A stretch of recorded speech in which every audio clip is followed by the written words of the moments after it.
Hi, boys and girls. This is Miss Kathy. We're in the middle of the Christmas season, and we thought we'd bring you some stories from Guide's Greatest Christmas Stories. After the Christmas season, we'll be returning to our regularly scheduled shoebox mystery books. Christmas is a special time of year, a time to celebrate the birth of baby Jesus, who was born in a stable. Shepherds, after being serenaded by angels, rushed over to find the baby lying in a manger. Wise men, carrying gifts of gold, frankincense, and myrrh, followed a bright star until it led them to the baby king. What about you? Will this Christmas bring you closer to Jesus? I hope so, and I hope that the Jesus of Christmas will live in your heart throughout the year. Helen Lee Robinson, Editor. The Rescue of Mr. Christmas by Josephine Cummington Edwards. It was back in the horse and buggy days that the old Evergreen School stood on the four corners not a mile from the little village of Peepersville. The school had 2 classrooms. Miss Vance taught the primary room, and Mr. Templin had the big upstairs room where the older students went to classes. Since there were no school buses, the children walked to school. There was a pump out in front where the children could get water when they were thirsty, and at the back of each room was a table on which sat a water bucket, and in the cloakroom off to one side was a long shelf where the children kept their lunch pails. Most of the students walked a long distance to get to school, so by lunchtime they were really hungry. Each room was heated by a stove. In the winter, the children would bring big scrubbed potatoes and put them on top of the stove. There were often as many as 10 to 12 potatoes roasting on the stove.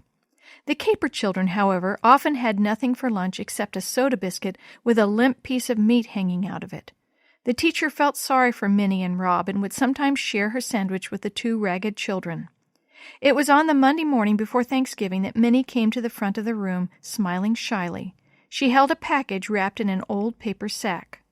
Although most of the children felt sorry for little Minnie with her old washed-out dresses, her socks with holes, and her old run-over shoes, some of them, especially Roger, made fun of her. She sometimes cried out on the playground when Roger would call her ragbag and other names. "For shame, Roger," Louise had said once. "Better not let Miss Vance hear you."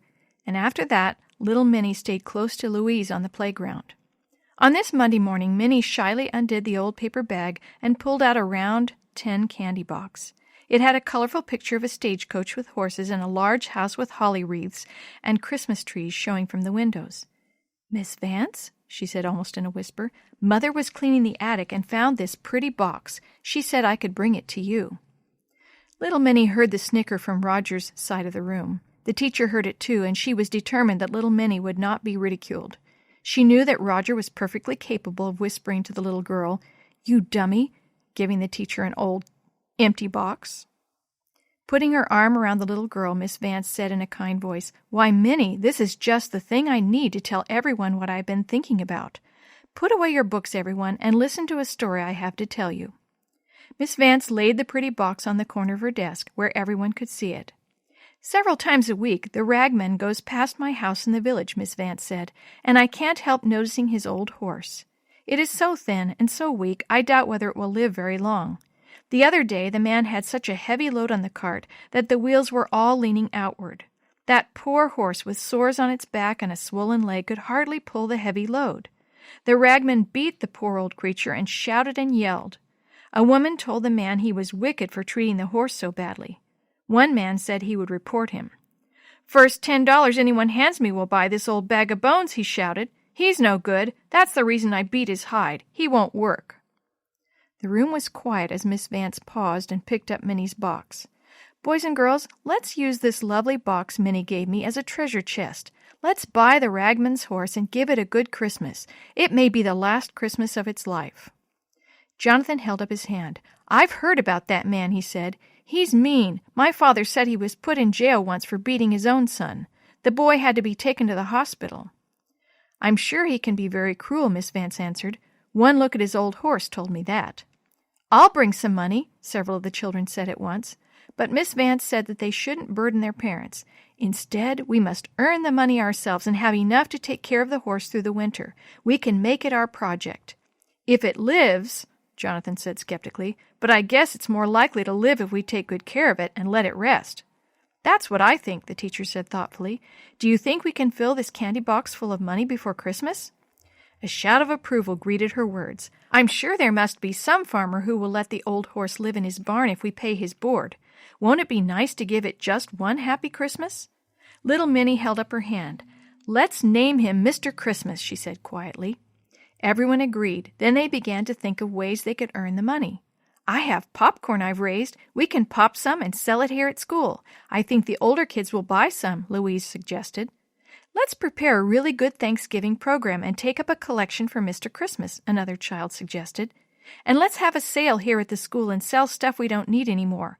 My mom will give something. She was saying the other day she wished she knew what to do with a lot of stuff that's stored up in our attic," Perry said. The children decided to do everything that was suggested. They worked hard on the program and began bringing things to the school to sell. The whole corner next to the west windows was full. Each time someone put money into Minnie's treasure chest, the little girl beamed for joy. "Doing good makes us happy, doesn't it?" Miss Vance asked when they looked in the box one noon and found it half full of pennies and nickels. The children were excited about preparing for the best Thanksgiving program they had ever had. There was someone practicing at the piano or in the cloakroom before school, during recess, at lunchtime, and after school each day. Some of the children went and solicited items to sell, and Miss Vance began to wonder whether they would sell even half of the things they had collected. At last the big night came. The schoolyard was full of wagons, buggies, and rigs of all kinds. Little Minnie could not stay away from her box. She had on a red dress that no one had seen before, except her teacher, and her hair was combed with pretty red ribbons tied onto her braids. She had a little smile on her face. Miss Vance had made her the treasurer, and she was to put the money in the tin box. "I brought another one," she whispered to the teacher. "I don't think one will hold all the money." The big classroom was full of parents and friends of the school. They proudly watched the program. There had never been a better one. Then came the sale, and there was a surprise, for the Mission Society of the church in town brought out pies and cakes and sold them by the piece. "We want a hand in rescuing this Mr. Christmas," the leader told Miss Vance with a smile. "We don't want the children to do it all." The sale was a huge success. It looked as though they were going to have a sellout, and people did not want to leave.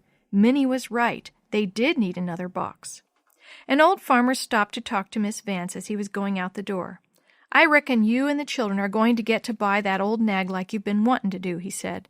"Now I'll offer you barn space, and when spring comes it can live in my pasture.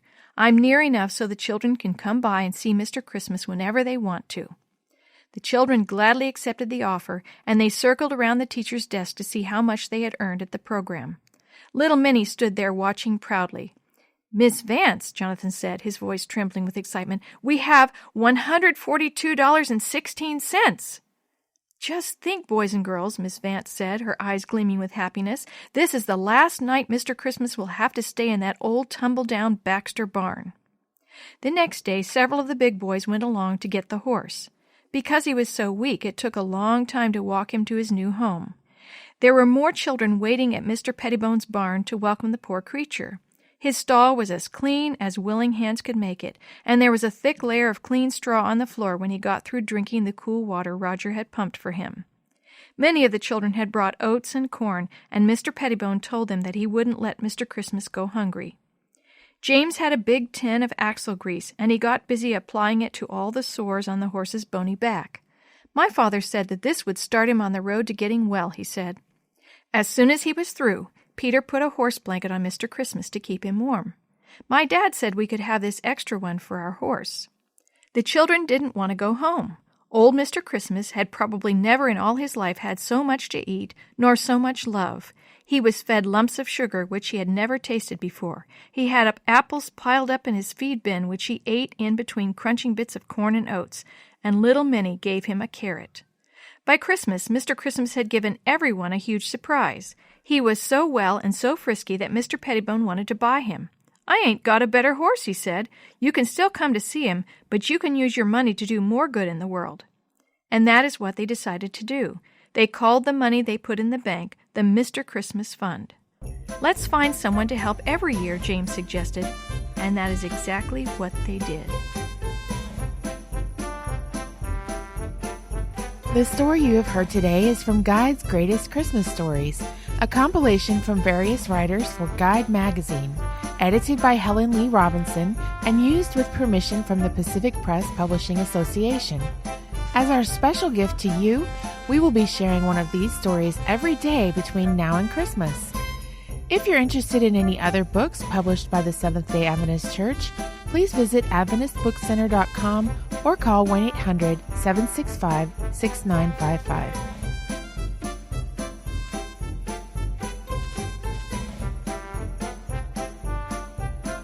This podcast is a production of the Carolina Conference of the Seventh-day Adventist Church.